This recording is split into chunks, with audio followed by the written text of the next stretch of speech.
인생이라고 하는 것은요 만남과 헤어짐의 연속이라고 이렇게 말할 수 있을 것입니다. 여러분도 지금까지 인생을 살아보시면서 참 많은 사람들을 만났을 것입니다. 또한 많은 사람들과의 헤어짐도 있었을 것입니다. 저는 목사여서 그런지 정말 많은 사람들을 만났어요. 자, 34년 제가 목사된 지 금년에 34년 됐는데 얼마나 많은 사람들이 저와 만남이 있었겠습니까? 그러나 또한 역시 헤어진 사람도 참 많습니다.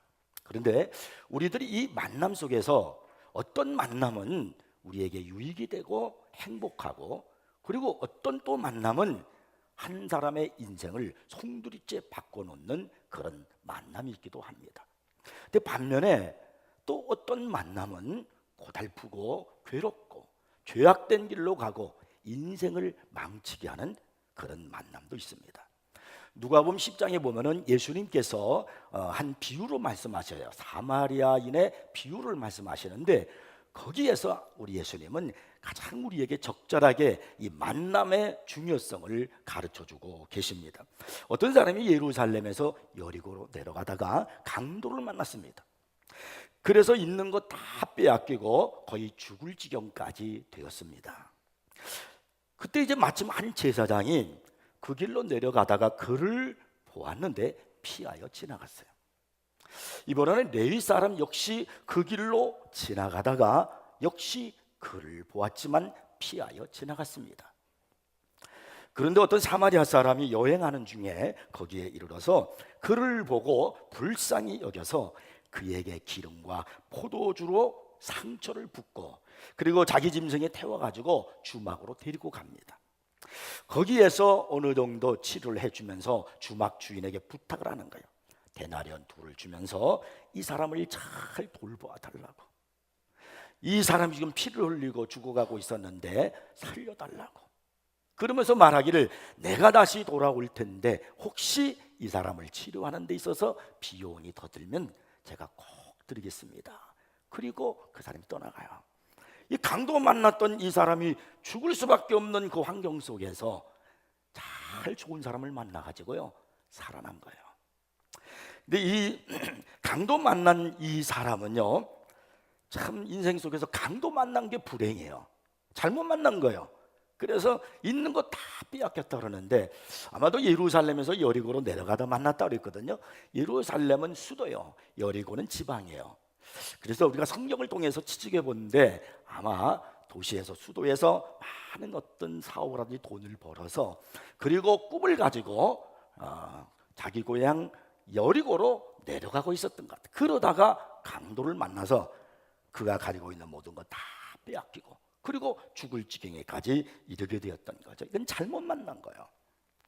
그리고 제사장과 레위 사람들을 만났지만은 이 만남은 아무런 의미가 없는 그런 만남이었습니다. 그러나 사마리아 사람을 만났다고 하는 것은 그에게 얼마나 다행이고 큰 축복인지 모릅니다. 이렇게 인생은 만나고 헤어짐의 연속입니다. 오늘 본문은 사도 바울의 만남과 헤어짐의 사람에 대한 말씀입니다. 기독교 역사 속에서 사도 바울처럼 하나님께 위대하게 쓰임 받은 사람도 없을 겁니다. 기독교에 대해서 강한 저항감을 가졌던 유명한 무신론적 철학자 니체, 하나님은 없다 이렇게 말했던 이 니체마저도 기독교를 기독교 되게 한 것은 바울의 천재성 때문이다 이런 말을 했어요. 유명한 역사학자 아놀드 토이미 교수는 이런 말을 합니다. 바울의 발길이 머무는 것, 그것이 어느 마을이든 어느 도시든 그 순간부터 그 도시는 그 마을은 바울의 영향권을 피할 수가 없었다. 이렇게 이제 사도 바울은 참으로 위대한 하나님의 사람이었습니다. 그러니 여러분, 그를 따르는 사람들이 얼마나 많았을까요? 그와 함께하고 싶은 사람, 또 그와 함께한 사람들은 또 얼마나 많았을까요? 그런데 오늘 본문 16절을 보면요, 내가 처음 변명할 때에 나와 함께한 자가 하나도 없고 다 나를 버렸으나 그들에게 허물을 돌리지 않기를 원하노라고 말합니다. 참 너무나도 가슴 아픈 바울의 고백이 아닐 수 없어요. 그렇게 많은 사람들이 바울을 따르고 그리고 바울과 함께 했지만은 바울의 말년에 가서는 나와 함께 한 자가 하나도 없다는 거예요. 다 나를 버리고 떠나갔다는 겁니다. 그 어느 때보다 바울과 함께하고 또 그를 도와야 할 그때에 다 떠나서 바울은 외로이 감옥에 지금 있는 거예요. 이런 사도 바울의 고백 가운데서 우리는 본문에서 세 종류의 사람을 발견하게 돼요.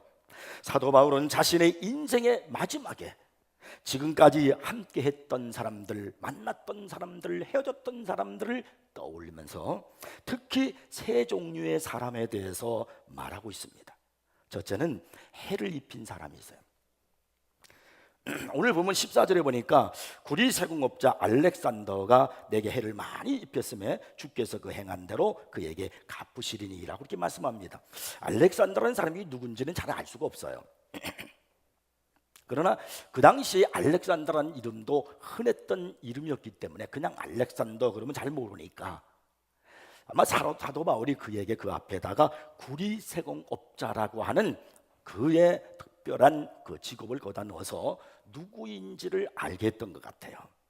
그러나 한 가지 분명한 사실은 이 사람은 배교자라는 거예요. 또한 헛소문을 퍼뜨리면서 바울이 선교를 할 때에 하나님 일을 할 때 지능적으로 방해를 한 사람이었습니다. 본래는 교인이었던 것 같아요. 처음에는 사도 바울과 함께하고 따랐던 사람인 것 같아요. 그러나 나중에는 바울을 괴롭힌 사람이었습니다. 그래서 바울이 말하기를 내게 해를 많이 입혔다 이렇게 말하고 있습니다. 그는 바울과 교회의 치명적인 존재였습니다. 행위와 말로써 많은 해를 입힌 사람입니다. 특히 15절에 보니까 너도 그를 주의하라 그가 우리 말을 심히 대적하였느니라 하는 그 말로 보아서 이 알렉산더가 바울에게 무엇보다도 말로 해를 많이 입혔다는 것을 알 수 있습니다. 헛소문을 퍼뜨리고 거짓으로 막 그를 매도하고 유언비어 퍼뜨리고 그의 신앙과 인격을 막 그냥 깎아내리고 그래서 바울을 많이 괴롭혔다는 거예요. 지도자에게 주는 상처 중에 가장 큰 상처는 바로 말입니다. 특히 하나님의 일을 하는 사람들에게 이 말은 얼마나 중요한지 몰라요. 느헤미야서를 보면은 수산궁에 있는 느헤미야가 어느 날 자기 형제로부터 예루살렘의 형편에 대한 이야기를 들어요. 예루살렘에 큰 환란이 있고 예루살렘 성이 다 불타고 그래서 우리의 주민들이 거기서 고생을 하고 있다는 이 이야기를 느헤미야가 들어요. 너무나 괴로워서 그는 금식을 하며 하나님 앞에 기도를 합니다. 그런데 마음속에 하나님께서 그를 그곳으로 보내는 그런 마음의 감동이 왔어요. 그래서 이 느헤미야는 기도를 하면서 이제 아닥사스다 왕에게 허가를 받습니다.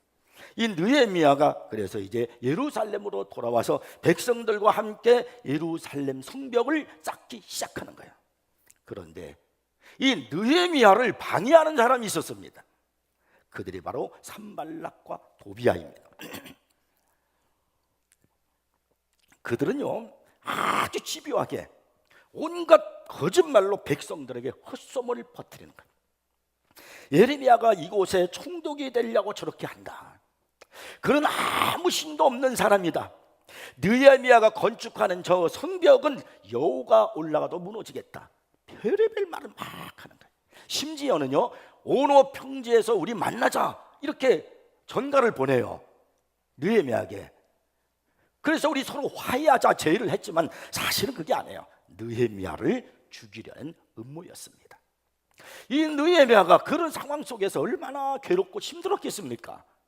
하나님의 일을 하기 위해서 그가 수산궁에서 행복하게 편안하게 살 수 있음에도 불구하고 그거 모든 걸 뒤로하고 여기 와서 지금 자기 백성들을 사랑하여 예루살렘 성벽을 쌓으려는데 온갖 그냥 유언비어를 퍼뜨리고 말로서 이 지도자 느헤미야를 괴롭히는 거예요.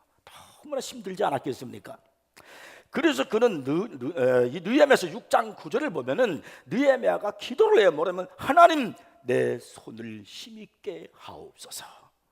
우리가 하나님의 일을 하다가 내가 충성하고 봉사하고 뭐 기도하고 하나님 일을 하는데 이런 좋지 않은 소리를 들을 때 막 유언비어 듣고 막 마음의 상처를 받으면요 그 일을 하는 힘이 쫙 빠져버려요. 더 이상 일을 하고 싶지 않은 그런 마음이 생길 때가 있지 않겠습니까?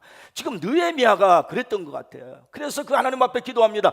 하나님, 내 손에 힘을 더 주시옵소서. 그래서 그는 그렇게 기도하며 한 손으로 일을 하고 한 손으로 병기를 잡으면서 온 백성과 함께 이 예루살렘 성벽을 쌓았습니다. 그래서 마침내 하나님의 은혜로 성벽 공사가 마치게 되는 거예요. 이 느헤미야의 성벽 공사를 방해한 산발락과 도비아의 최고의 그들의 방해한 그 무기가 뭐냐면요, 말이었습니다. 온갖 거짓말, 헛소문, 유언비어를 퍼뜨리면서 느헤미야에게 해를 입혔다는 거예요. 사탄은 언제나 하나님의 일을 하는 사람들에게 방해를 하는데 말로써 방해를 해요.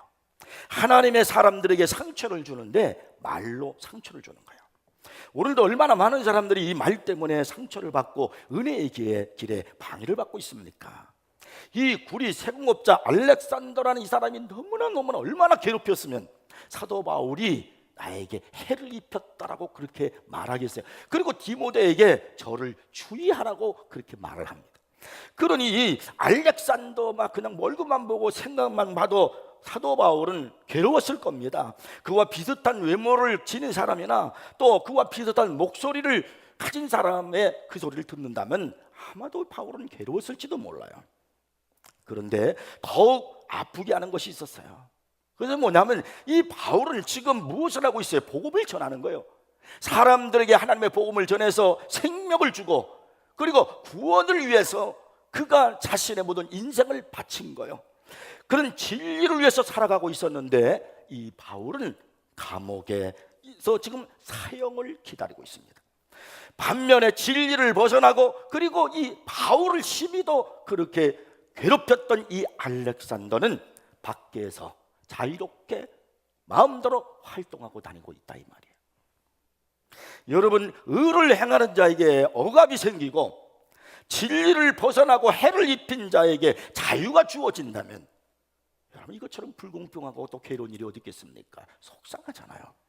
그러나 바울은 이 모든 것을 하나님께 바쳤습니다. 맡기고 그리고 그는 이렇게 기도하죠. 주께서 그가 행한 대로 그에게 갚으시리라. 자기가 하지 않겠다는 거 하나님께 맡긴 거예요. 우리는 여러분 어떤 경우에도 해를 입히는 사람이 되어서는 안 됩니다. 하나님의 사람은, 예수 그리스도의 형상을 입고 있는 사람은 은혜를 끼치는 사람이 되어야 돼요. 사랑을 주고 섬기는 사람이 되어야 됩니다. 여러분의 말 한마디가 어떤 사람에게 기쁨을 주고 용기를 주고 소망을 줄 수 있어요. 그러나 반면에 여러분의 말 한마디가 바울처럼 평생을 가도 잊을 수 없는 알렉산더와 같은 그런 말이 내게 상처가 될 수 있기도 하다는 거예요. 그래서 여러분의 에베소서 4장 29절의 이 말씀을 평생 잊지 말고 사셔야 돼요. 무릇 더러운 말은 너희 입밖에도 내지 말고 오직 덕을 세우는데 소용되는 대로 선한 말을 하여 듣는 자들에게 은혜를 끼치게 하라. 이것이 여러분 그리스도예요. 제가 찬송가 212장을 참 좋아하는데 2절 부르진 않겠어요. 가사만 이 2절을 참 좋아해요. 인자한 말을 가지고 사람을 감화시키며 갈 길을 잃은 무리를 잘 인도하게 하소서. 여러분의 입에서 나오는 말이 인자한 말이 되기를 바랍니다. 그래서 여러분의 말 한마디 한마디가 사람들의 마음을 움직이는 그런 은혜로운 사람이 되기를 바랍니다. 근데 이 구리장색 알렉산더는 말로 해를 입힌 사람이었어요. 우리는 이런 사람이 있어서는 안 됩니다. 두 번째는 이제 바울을 버리고 떠난 사람이 있어요. 10절을 보겠습니다. 대만은 이 세상을 사랑하여 나를 버리고 데살로니가로 갔고 그레스게는 갈라디아로 디도는 달마디아로 갔고. 우리는 이 말씀에서 특별히 눈여겨보아야 할 사람이 있어요. 그 사람이 누구냐면 바로 대마입니다. 왜냐하면 이 대마는 바울의 가장 가까이에서 사역한 동력자였기 때문입니다.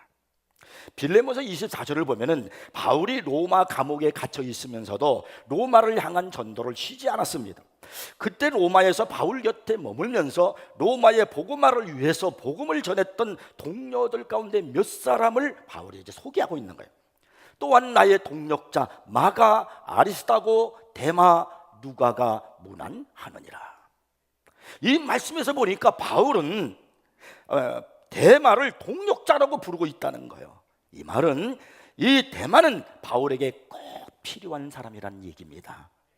그 위대한 사도 바울을 따라다니면서 함께 복음을 전한다는 감격, 그리고 이 사도 바울을 통해서 하나님의 말씀을 들어보는 그 감격을 여러분 상상해 보십시오. 이것이 데마가 가졌던 특권이요 최고의 영광이 아닐 수 없습니다.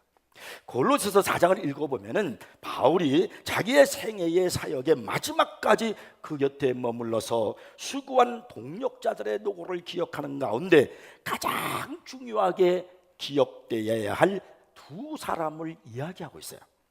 거기 성경 보니까 이렇게 말해요. 사랑을 받는 의사 누가와 또 데마가 너희에게 문안하느니라. 이렇게 데마는 바울이 있던 곳에 늘 함께한 사람이었어요. 초대교회 한 문서를 읽어보면 이런 글이 나오는 것을 발견할 수 있습니다. 로마의 거리를 걷고 있었던 바울의 오른편에는 누가가 있었고 왼편에는 데마가 함께 걷고 있었다.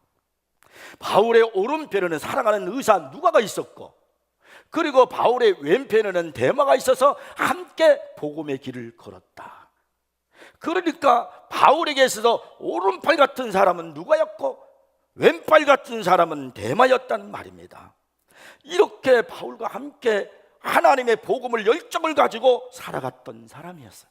그런데 이 사람이 이제 바울을 버리고 떠났어요. 10절에 보니까 데마는 이 세상을 사랑하여 나를 버리고 데살로니가로 갔다고 그랬습니다. 이 바울이 이 성경을 쓰면서 이 말을 하면서 얼마나 그의 마음이 아팠던가, 그의 심정을 우리가 이해할 수 있을 겁니다. 한때는 꼭 필요한 사람이었어요. 바울의 귀한 동력자였습니다. 그러나 세월이 흐르면서 그의 믿음이 변했습니다. 그래서 바울을 배반하고 그 얘기를 떠난 거예요. 더욱이 바울의 가슴을 아프게 한 것은 이 데마가 바울을 떠났다라고 하는 것에 대한 그의 시기와 동기예요. 디모데후서 4장 6절을 보면은 바울은 전제와 같이 내가 벌써 부어지고 나의 떠날 시각이 가까웠도다라고 말합니다. 그러니까 이제 바울은 자기의 생애가 얼마 남지 않았다는 걸 알고 있어요. 바울은 지금 죽음을 느끼고 있습니다. 그동안 수감 생활을 하면서 도왔던 많은 사람들이 있었는데 모두가 다 바울 곁을 떠났어요. 그래서 이 사도 바울은 지금 로마 감옥에 있으면서 죽을 날을 지금 기다리면서 외로움과 쓸쓸함 속에 있었던 거야. 그렇다고 하면은 여러분, 다른 사람은 다 떠나서도 데마만큼은 그곳에 머물면서 바울을 돕고 바울과 함께 해야 되잖아요. 그런데 왜 그 시점에 데마가 떠나느냐 이 말이에요. 바울이 얼마나 많이 고민했을까요? 그래서는 안 된다고 얼마나 많이 고민했을까요? 얼마나 많이 붙들고 울었을까요? 그러나 끝내 데마는 세상을 사랑하여 데살로니가로 갔습니다. 10절에 보니까 데마가 바울을 떠난 동기를 분명히 말하기를 이 세상을 사랑하여라고 말하고 있습니다. 한때는 복음을 위해서 생명을 바치겠노라고 하면서 바울과 함께 했던 사람이, 예수만 알고 말씀밖에 몰랐던 그가 지금은 세상을 사랑해서 그래서 바울을 떠나서 데살로니가로 갔다는 거예요. 데마가 사랑했던 그 세상이 도대체 무엇이냔 말이에요. 그것은 나로 주님을 사랑하지 못하게 하고 주님의 말씀에 순종하지 못하게 하는 모든 잘못된 사고와 철학과 제도와 흐름을 말하는 거예요. 좀 더 구체적으로 말하면 하나님의 복음을 사랑하여 고난을 받기보다는 자기 자신을 사랑하고 쾌락을 쫓아 살아가는 세상을 의미하는 겁니다. 그래서 로마서 12장 2절에서 분명히 말씀합니다. 너희는 이 세대를 본받지 말고 오직 마음을 새롭게 함으로 변화를 받아 하나님의 선하시고 기뻐하시고 온전하신 뜻이 무엇인지 분별하도록 하라. 그런데 데마는 이 세상을 사랑하여 데살로니가로 갔다고 했습니다. 데마가 왜 다른 데도 많은데 데살로니가로 갔을까요? 그것이 바로 데살로니가는 데마의 고향이라고 말하는 학자들이 있어요. 그리고 당시에 가장 많은 그리스도인들이 모여 살던 도시가 데살로니가였습니다. 데살로니가는 믿음 있는 도시였어요. 그래서 소문이 나서 많은 사람들이 이곳으로 모여드는 거예요. 로마에서 예수를 믿고 신앙을 가졌던 사람들이 엄청난 핍박을 받으니까 견딜 수 없어서 많은 그리스도인들이 있는 데살로니가로 모여들기 시작하는 겁니다. 그러니까 그곳에는 예수 믿는 사람들이 많으니까 고난이 없어요. 핍박도 없습니다. 그러므로 이 데마가 데살로니가로 갔다는 말은 희생적인 신앙에서 안이한 신앙으로의 이동을 의미하는 거예요. 하나님을 위하여, 주님을 위하여 나를 바쳤던 그런 이타적 신앙에서 이제는 나를 생각하는 이기적 신앙으로의 이동을 의미하는 거예요. 처음에 대만은 복음에 전파된 큰 비전을 갖고 항상 바울과 함께 했습니다. 모세에게 여호수아와 갈렙이 곁에서 충성했던 것처럼 대만은 누가와 함께 바울의 가장 가까이에서 바울을 돕고 함께하는 동력자였습니다. 그러나 이 사도 바울이 오랜 세월 동안 감옥에 있으면서 수감 생활을 하게 되자, 그리고 이 사도 바울이 늙고 힘이 없게 되자 이 대만은 수판을 놓기 시작했어요. 내가 더 이상 바울에게서 가져올 유익이 무엇인가? 바울을 내가 더 이상 어떻게 믿고 언제까지 그를 따를 수 있겠는가? 이런 생각 속에 그는 데살로니가로 갔던 겁니다. 오늘 여러분은 주를 위해서, 주님의 몸된 교회를 위해서 무엇을 하고 있습니까? 혹시 쉬고 있지 않습니까? 후퇴하고 있지는 않습니까? 우리가 봉사를 거절할 때, 희생을 거절할 때, 섬김을 거절할 때, 내 육신의 안위를 위해서 주를 위하여 바치는 시간을 줄여가기 시작할 때 여러분은 오늘의 대마가 될 수 있다는 사실이에요. 대마가 되어서는 안 됩니다. 돌이키십시오. 아니란 데살로니가에서 비록 어려움이 있고 희생이 있고 박해가 있지만 하나님이 필요하셔서 있어야 되고 머물러야 할 로마라고 하면은 그곳에 있어야 되는 것이 그리스도인의 참된 신앙의 자세입니다. 여러분, 내가 있어야 할 자리가 어디예요? 아무리 힘들고 어려워도, 어떤 유혹이 있어도 내가 있어야 할 자리, 그곳에 머물기를 바랍니다. 그것을 떠나지 않기를 바랍니다. 대마가 되어서는 안 돼요. 세 번째는요, 마지막까지 함께한 사람이 있어요. 11절에 보니까 이렇게 이제 상반절에 말해요. 누가만 나와 함께 있느니라. 누가는 바울과 끝까지 함께한 사람입니다. 다른 모든 사람들이 다 바울 곁을 떠났지만 누가만은 끝까지 바울과 함께했습니다. 음침하고 축축한 로마의 토굴 감옥에 수감되어서 말년을 쓸쓸하게 보내고 있었던 바울 사도 곁에 여전히 남아있던 사람이 누가예요. 이 누가는요, 누가복음과 사도의 행전을 기록한 하나님의 사도예요. 훌륭하신 분이에요. 그러면서도 바울과 전도 여행을 다닙니다. 단순히 동행할 정도가 아닙니다. 팔레스타인에서 로마까지 먼 거리를 갔는데 그 당시에는 그 거리를 갈 때 해상으로 가는 거, 배를 타고 가는 거예요. 여러분 사도행전 27장에 보면은 바울이 로마로 잡혀갈 때 그때 상황을 사도행전을 쫙 기록하고 있잖아요. 그때 유라굴로 광풍을 만나가지고 그 배 안에 있는 모든 사람이 276명이 다 죽을 것 같은 그 상황이 생겼잖아요. 그런 상황을 기록한 사람이 누구냐면 바로 누가란 말이에요. 그러니까 함께 있다는 이야기지요. 생명을 무릅쓰고 바울과 함께한 거예요. 누가는 골로새서 4장 14절에서 기록한 대로 사랑받는 의사였습니다. 누가는 감옥에서 죽음과 대면하고 있었던 노사도였던 바울의 건강과 안위를 돌본 실질적인 능력의 의사였던 겁니다. 나아가서 그는요, 바울의 1차, 2차 수감생활을 하는 동안에 그와 함께 했고요, 그리고 서신을 대필하는 신실한 하나님의 사람이었습니다. 누가는 바울과 끝까지 함께한 진실한 주님의 종이었습니다. 이제 바울의 왼팔과 같던 대만은 더 이상 바울 곁을 떠나서 머물러 있지 않지만, 그러나 참된 믿음의 사람 이 누가는 바울 곁에 계속 머물러 있었어요. 바울이 누가만큼 많이 배우고 또 누가만큼 그렇게 훌륭한 사람이 어디 있어요? 그는 의사요. 그러면 그의 의술을 활용해서 얼마든지 그 당시에 많은 지불을, 돈을 벌 수 있었음에도 불구하고 그 누가는 끝까지 그냥 바울 곁에 머물러 있었습니다.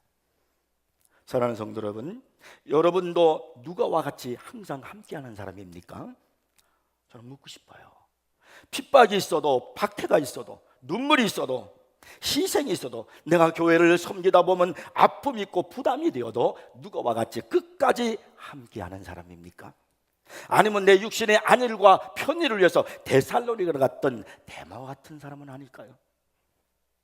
로마에서 데살로니가로 가고 싶은 유혹 속에서 어쩔 줄 모르고 인생의 황혼 속에서 갈등하고 있었던 한 제자가 있었습니다. 그분은 베드로였습니다. 이미 한 번 실패했지만 그는 또 한 번의 실패 위기 앞에 직면하고 있었어요. 로마에 극심한 박해가 막 일어나자 로마에서 복음을 전하고 있었던 이 베드로는 더 이상 그곳에 있을 수가 없었어요. 그래서 그 로마를 피해 떠나기 위해서 로마의 언덕에 올라갔습니다. 이 로마 도시를 빠져나갈 생각 속에 골몰하면서 그의 발걸음은 로마의 언덕에 올라 그리고 피할 길을 찾아가고 있었습니다. 내가 늙어서 여기서 이 고통을 더 이상 당할 필요가 있겠는가? 그러면서 그의 발걸음이 로마 언덕을 막 넘어가려고 하는 그 순간 자기 앞에 한 영롱한 형상이 나타나는데 어떤 분의 모습이 보여요. 자세히 보니 주님이셨습니다. 그래서 그는 본능적으로 호흡하듯이 도면에 주여 어디로 가시나이까 이렇게 묻는 거예요. 그때 주님은 베드로에게 대답합니다.